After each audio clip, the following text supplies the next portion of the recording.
Magnetic কন্ডাক্টরে কিভাবে latching ধরানো হয় সে সম্পর্কে বিস্তারিত জানবো। তো আমরা এখানে দুটি পুশ বাটন সুইচ ব্যবহার করেছি, একটির এনসি নিয়েছি এবং একটির এনও নিয়েছি।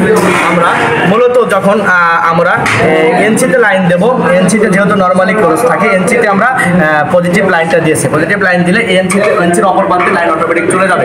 তো যাওয়ার পরে সেই লাইনটাকে আবার আমরা এনওতে আনছি।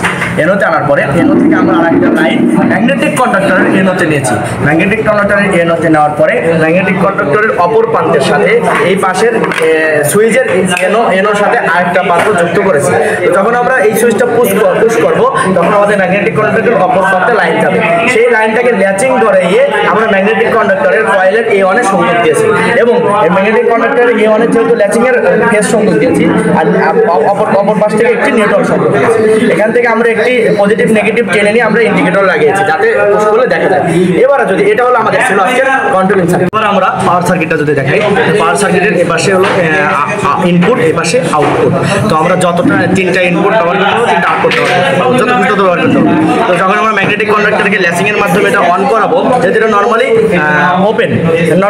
ওপেন, যখন ল্যাচিং এর মাধ্যমে অন করাবো তখন এটা নর্মালি ক্লোজ হবে এবং অর্থাৎ এই পাশ থেকে এই পাশে লাইন পাস হবে। তো সেই কারণে আমরা এখানে একটি ইনপুট আউটপুট অন করেছি।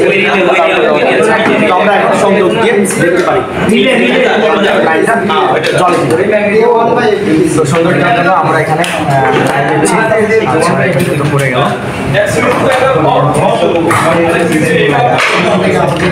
এটাতে দিলাম একটা লাইন।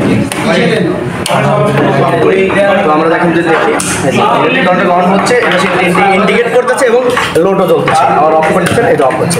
আর যতক্ষণ খুশি অন রাখতে পারবো, যতক্ষণ খুশি অফ রাখতে পারবো।